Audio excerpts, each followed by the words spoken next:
Did you know, Harriet, that there are over 320,000 men in the National Guard today? No, I didn't. And did you know that every member of the Guard reports for training with his unit at least once a week and receives pay for it? No, I didn't. And that they now have an aviation branch called the Air National Guard? Did you know that dinner is ready and it's time to go to work with our 1847 Rogers Brothers silver plate? No, I didn't. And that America's finest silver plate is 1847 Rogers Brothers? That I did.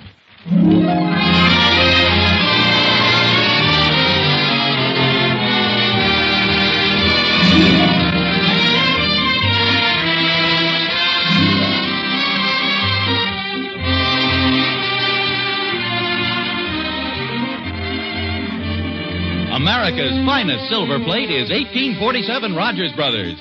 From Hollywood, International Silver Company, creators of 1847 Rogers Brothers Silver Plate, presents The Adventures of Ozzie and Harriet, starring America's favorite young couple, Ozzie Nelson and Harriet Hilliard.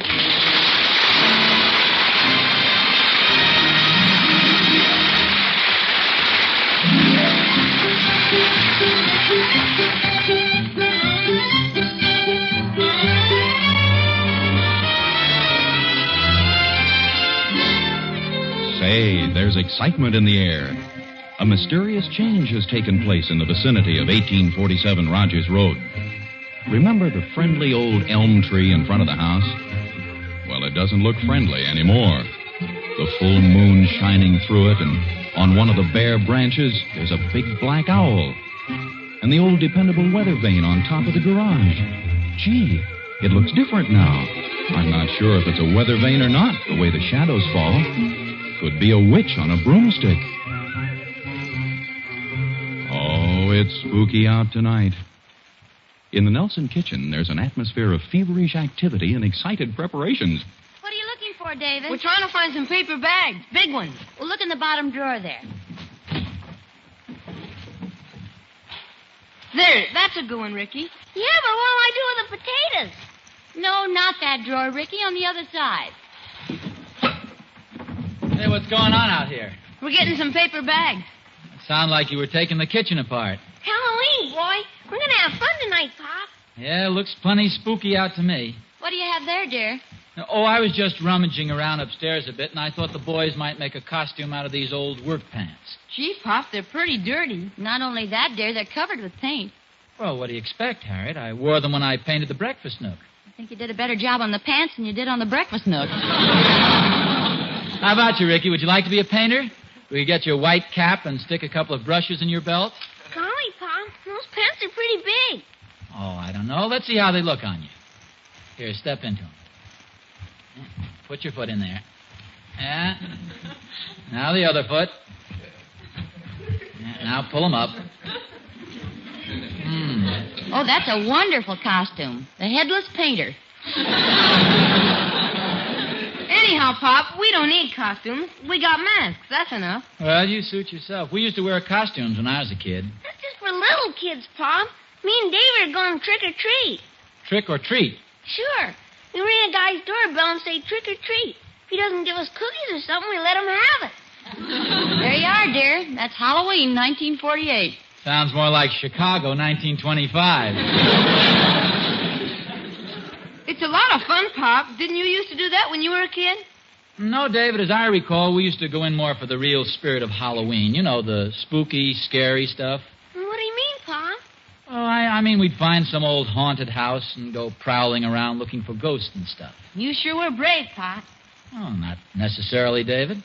Pop, did you ever see a ghost? Oh, I won't say I saw a ghost, but I will say I saw something. A spook? I don't know. It was white and shimmering, indistinct. It wavered back and forth. Sometimes it was there, sometimes it wasn't there. White and shimmering. Did they have television sets then, Pop? No, Ricky, this was right out in the center of the living room. I'm afraid Halloween's different nowadays. All the wonderful, spooky, hobgoblin atmosphere, that's all changed now. Can't help feeling a little sad when you see the joys of your childhood disappearing in a changing world. Halloween just isn't exciting anymore. Are you going to cry, Pop? No, he isn't. Just the memories coming back. You sure must have had fun, Pop. Do you think there's really such a thing as a ghost? A real ghost, I mean? Well, I don't know. In a spooky old house with the moon shining through the broken shutters, you imagine you see some pretty strange things. I'd sure like to see a ghost. Boy, would I run. Well, there's the old McAdams house up on the hill. That's a pretty spooky-looking place. I wouldn't be at all surprised if there were a ghost or two lurking around in there. Do you think we could see one if we went up there, Pop? It's very possible. Oh, Ozzie. David, your father's just kidding. Oh, let the boys have a little fun, Harriet. After all, it's Halloween. Come on, grab the bags, Ricky. We gotta get going. Hey, wait for me. Don't you think a lot of the spirit of Halloween has been lost? Oh, I don't know, dear. The kids seem to have a good time. That's the important thing. Oh, they pretend to enjoy it, but where's the fun? Trick or treat. Where's the adventure? What danger is there in getting a handful of cookies from Mrs. Dunkel? You've never eaten Mrs. Dunkel's cookies. Have we had any callers yet? Oh, about a dozen of them. You should have seen little Julie Thornberry. She was all dressed up in one of Catherine's old dresses, and she had a stocking on her head. Really? Oh, I'm sorry I missed it. And little Georgie Dunkel, he had the cutest clown suit with skeletons sewed on it. We sure have some cute little kids in this neighborhood. I'll get it. Oh, wait a minute. Let me get it. I want to have some fun, too. Yes? Trick or treat.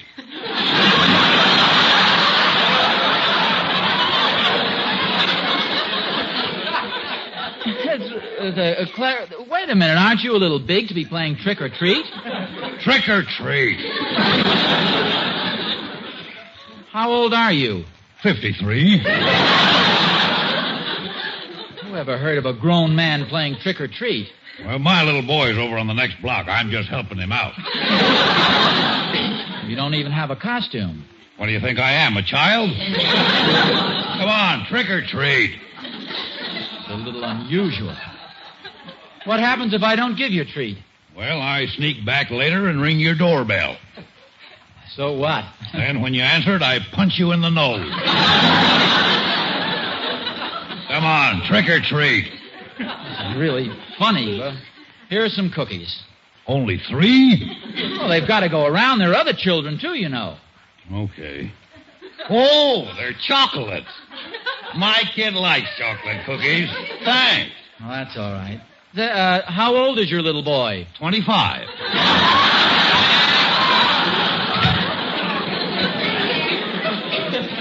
One of the kids in the neighborhood, one of the older kids. Say, would you do me a favor if you're not too busy? Yeah, what is it? Would you stop down at the store and get some candies or something? The rate we're going to run out of stuff. Okay, Hey, what are you doing? Just putting a couple of cookies in your pocket, in case you got stopped for trick or treat. Some of the boys get pretty rough. Oh, Harriet, please. You don't think I'm afraid of a bunch of kids? Well, suit yourself. Last Halloween, Joe Randolph bumped into the backfield of the high school football team and came home minus his trousers. No kidding. I understand they have a pretty good team this year. Why don't you just take these 4 cookies, just in case? You better give me 2 more. The ends might be with them.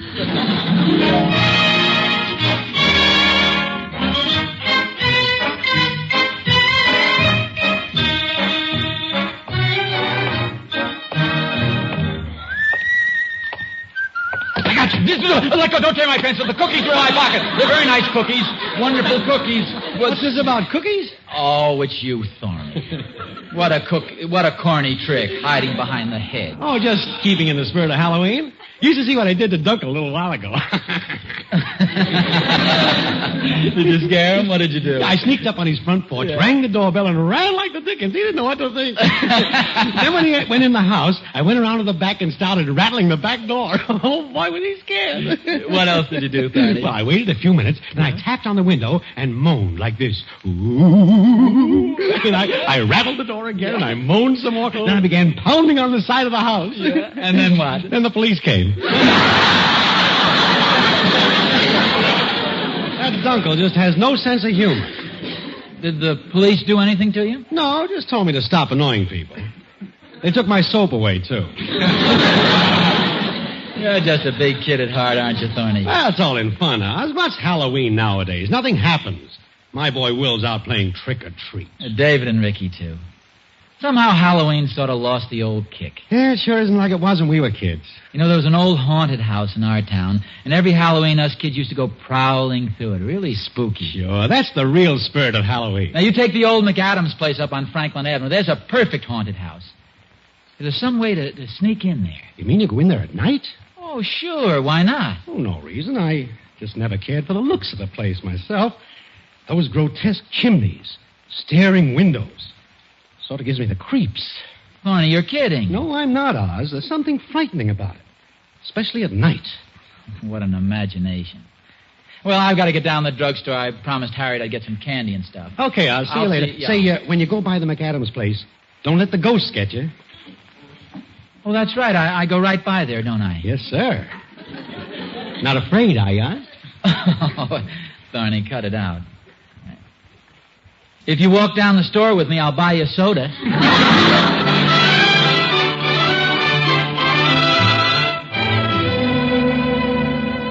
Mom, Pop, we went over to the McAdams place and we saw a ghost. A real ghost? A ghost, a real ugly one, with sharp teeth and a long nose and pointed ears and hair all over his face.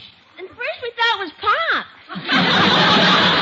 That's the nicest thing anybody's ever said about me. I mean, we thought it was you trying to scare us. Oh, boys, don't be silly. You guys probably saw the moon shining through the window, and your imagination did the rest. Okay, go up and see for yourself. Yeah, why don't you, Pop?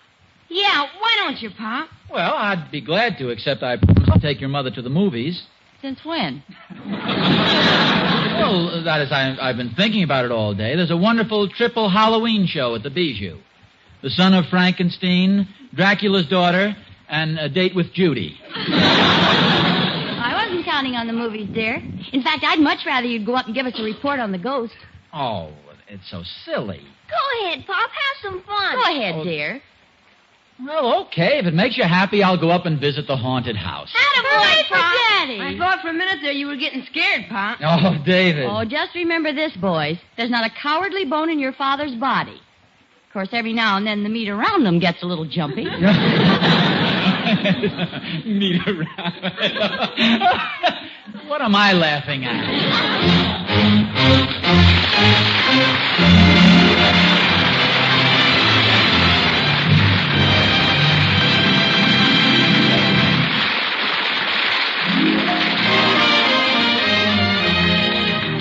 You hear it over the back fence. You hear it on the bus. They talk about it at bridge clubs and when they meet on Main Street. What is this topic of conversation? Why, just this. The 4 patterns created by 1847 Rogers Brothers are the loveliest in town. Yep, it's true. The 4 patterns created by 1847 Rogers Brothers are unexcelled. No other silver plate is designed with such imagination, such feeling for detail. And each of the beautiful 1847 patterns is designed with you in mind, designed to fit your tastes, your scheme of decoration, your dreams. If you like modern, dramatic things, for example, the 1847 pattern for you is Eternally Yours. Eternally Yours is simple and sleek in line, and each piece is crowned with exquisite openwork, even the knives. That's a feature you'll find only in 1847 Rogers Brothers. And in every way, Eternally Yours is proof that the beautiful silverware, which bears the year mark 1847, is the finest in America. So see it tomorrow. Eternally Yours, one of the 4 love patterns created by the one and only 1847 Rogers Brothers.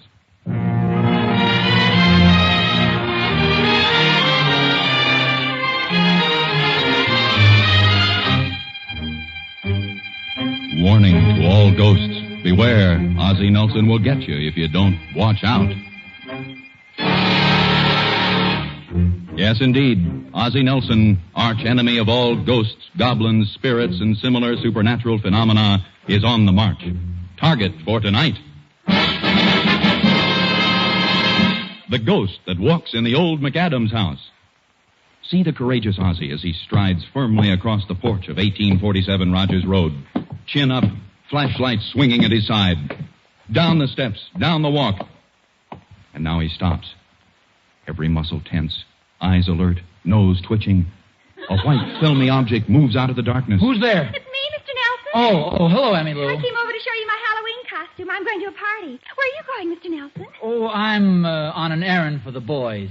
They went up to the old McAdams house tonight, and they think they saw a ghost. Really, Mr. Nelson? Yeah, I'm going up there, to prove to them it was just their imagination. You're going in that spooky old house tonight, alone? Well, of course. Evidently, you haven't heard the story about the McAdams place. Well, I've heard some silly rumor it's supposed to be haunted or something. Oh, but it is, Mr. Nelson. I heard the whole story from the people who live next door. The story goes that years ago in Scotland, in the old Haggis Castle, the young and beautiful Lady Jane McAdams had a quarrel with her lover, Douglas McDingle McCampbell McTavish.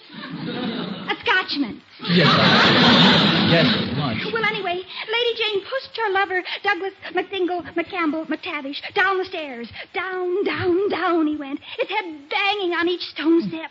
Thump, thump, crunch, crunch. His bagpipes mournfully playing, the Campbells are coming. As he lay at the bottom of the staircase dying, Douglas McDingle McCampbell McTavish, or as they called him, Mac, as he lay at the bottom of the staircase, he took an oath. Oh, I'd swear a little myself. He took an oath that he'd follow Lady Jane wherever she went. His spirit would always haunt her. Where did she go? She came here to the United States and built the old McAdams place. Oh. And they say that on nights of a full moon like tonight, the giant ghost of Lord McTavish returns. And while the eerie notes of bagpipes ring in the night air, he prowls the house in search of Lady Jane.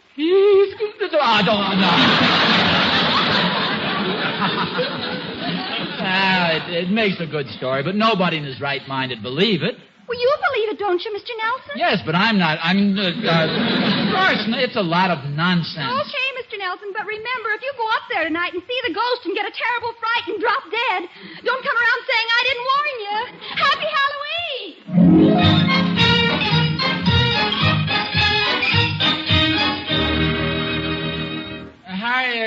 Harriet. Oh, hello, dear. You back so soon? No, I haven't gone yet. As a matter of fact, I've been thinking this over, and I don't think I'll go. The whole idea seems sort of childish. Well, what about the boys, dear? You promised them. I know, but I mean, after all, isn't it silly for a full-grown man? It's only a wild goose. That's all it is. Well, if you'd like, dear, I'll go with you. And the boys... What did you say? I said I'll go with you.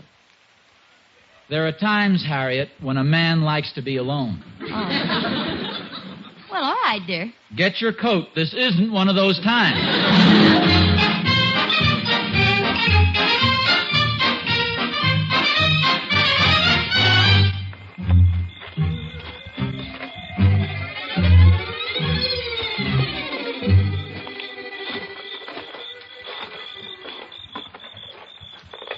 Don't get nervous now, dear. Just keep cool. Oh, I'm cool, all right. Matter of fact, I'm shivering a little. Just hold my hand good and tight. I can't. Hmm? You're squeezing mine so hard the fingers are asleep. Sorry. Is that better? It's better. How do we get through this iron fence? There's a gate here someplace, I think.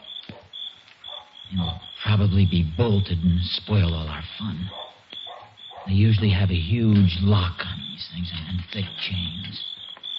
Now, here we are. Oh. Locked? No.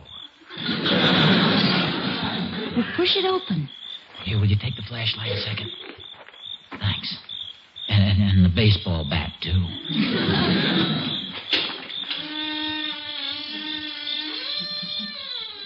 Ooh. Doesn't this place look weird? Yes, it is pretty spooky, isn't that? Shall I sing something to keep your nerve up? If you want to, dear. It'll keep you from getting scared. Did you ever think, as the hearse goes by,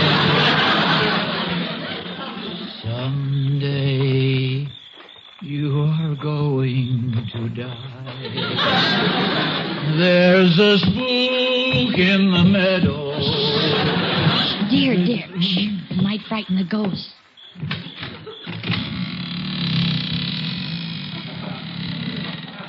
Must be a haunted house. The door squeaks. I don't know why you insisted on coming along, Harriet. I could just as easily have come by myself. Ozzie, something has hold of my coat. Yeah, that's me. Who closed the door? Didn't you? No. Oh, it must have been the wind. Gee, this place sure looks creepy with the moon streaming through the windows. What was that? Now, don't be frightened. I'm right beside you. Ozzie, there's something in this room. It's coming toward us. It's getting closer. Harry, quick, my baseball bat. Hey, Oz, careful with that. Do it. Oh. Hello, Harriet. You old trickster, I Thorny. just thought I'd have a little fun with all the talk that's been going around about this place. So you're the ghost David and Ricky saw.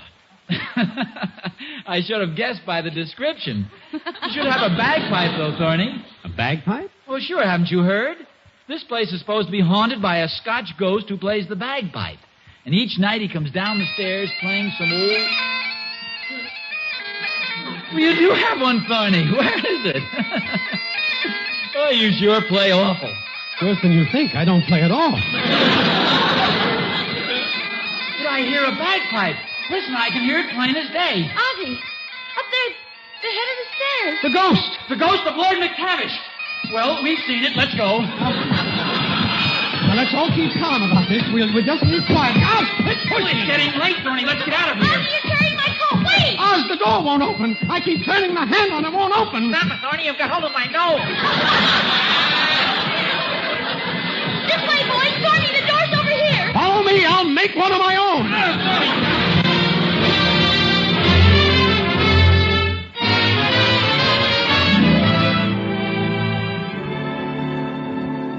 More coffee, dear? No, thanks. I can't understand it. There must be some scientific explanation. Did I seem very scared out there? Oh, no, not especially. I mean, did I act in any way that might give somebody the impression that this illusion we saw frightened me? Well, no, you were very level-headed about it. Of course, it was the first time I've ever seen you jump a 7-foot fence. I didn't think I could fool you. That thing, whatever it was, scared the daylights out of me. I was plenty scared myself. I can't figure out those bagpipes. No, and then what about the ghost? Oh, well, yes, of course, the ghost, too. Harriet, what are you stuffing behind the sofa pillow? Oh, nothing, dear, just some old papers and things. Wait a minute, let me see that. It's only an old sheet. You'll get the couch dirty. It's got cobwebs. Cobwebs! How about a little more coffee? And there's Ricky's baseball bat, the one I... Harriet, if you'd like to make a little confession, I'll listen. But if you'd rather not, I'd rather you would. All right, dear. Just the boys and I thought it'd be nice if you could have a little fun on Halloween. You told them how much you enjoyed going to some haunted house. So we thought that if we could sort of... Ozzie, listen. I'm listening. Go on. No, listen. The bagpipes. Yeah. I hear the bagpipes again. So do I. Hey, Pop, can we have a dime? Boys, listen. Do you hear bagpipes playing? Sure, that's what we want the dime for. He's out front now. Who's out front? Mr. Campbell, the man with the Scotch plaid ice cream truck. The Scotch plaid ice cream truck. Well, sure. Haven't you ever seen him? Can we have a dime, Pop? A dime? Here's 50 cents. Stuff yourselves. Thanks, Pop. Oh, boy. Hurry up, David. How about that? The bagpipes we heard at the McAdams place were from the Scotch plaid ice cream truck. What a coincidence. Oh, remarkable. You see, the Scotch plaid ice cream truck happened to stop there. See, there are no other houses around, and nobody lives there, but he happened to stop there. Played a different tune up there, too, didn't he? I don't remember. Harriet, believe me, it was only the Scotch plaid ice cream truck. Yes, I know, dear. I'll say it just once more. The bagpipes we heard at the McAdams place were from the Scotch plaid ice cream truck. Okay, dear, you've convinced me. I wish I could convince myself I'd like to get some sleep tonight.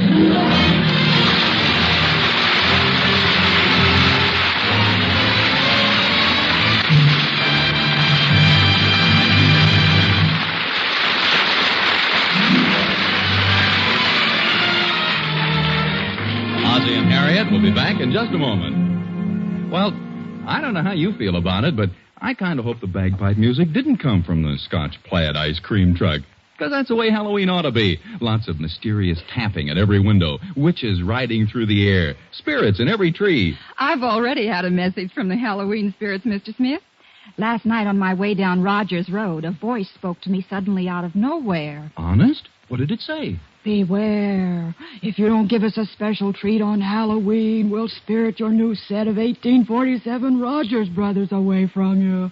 Beware. Hey, now, there's a smart ghost if there ever was one. You mean I have a smart son if there ever was one. He hasn't heard me raving about my new 1847 Rogers Brothers for nothing. Oh, nobody raves about 1847 Rogers Brothers for nothing. There are all kinds of good reasons for getting excited about it. 1847 is the finest silver plate in America, you know. No other silver plate in the world can match its beautiful features. Features like the exceptional height and depth of the pattern ornament, and the extra luster, perfect weight, and balance of each piece. Those are the features that make 1847 Rogers Brothers really more like solid silver. And don't forget the price of 1847 Rogers Brothers, Mr. Smith. Oh, impossible to forget that, because it's so unusual. 1847 prices haven't gone up since 1945. Not a single penny. So, no matter how you look at it, 1847 Rogers Brothers is the silverware you want for your home. It's the best, the finest silver plate in America. Famous 1847 Rogers Brothers.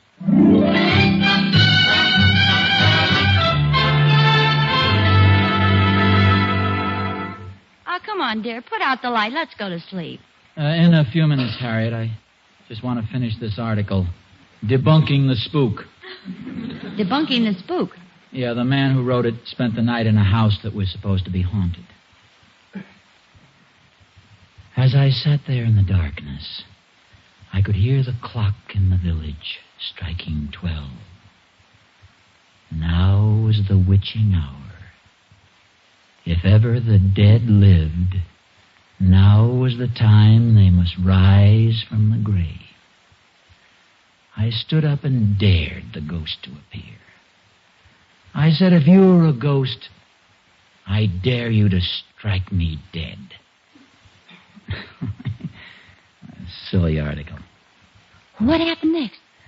Well, and let's see, he goes on to... Yes? The article ends right there.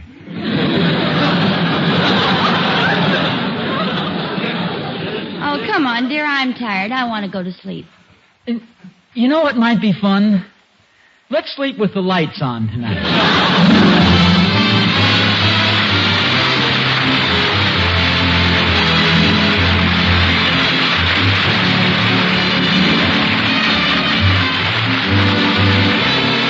Tune in next week to another adventure of Ozzie and Harriet, starring Ozzie Nelson and Harriet Hilliard. And remember, America's finest silver plate is 1847 Rogers Brothers. Yes, Harriet, America's finest silver plate is 1847 Rogers Brothers. Appearing in support of Ozzie and Harriet were John Brown, Janet Waldo, Henry Blair, Tommy Bernard, and Jack Kirkwood.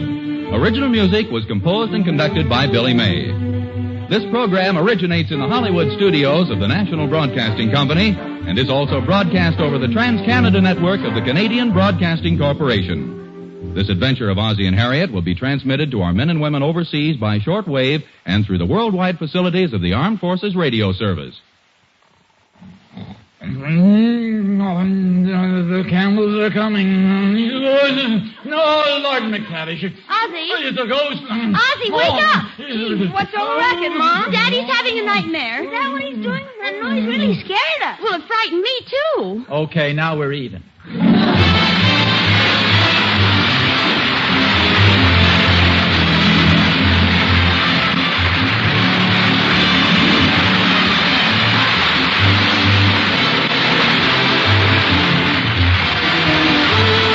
Next week to the next adventure of Ozzie and Harriet, starring Ozzie Nelson and Harriet Hilliard. This is Vern Smith speaking.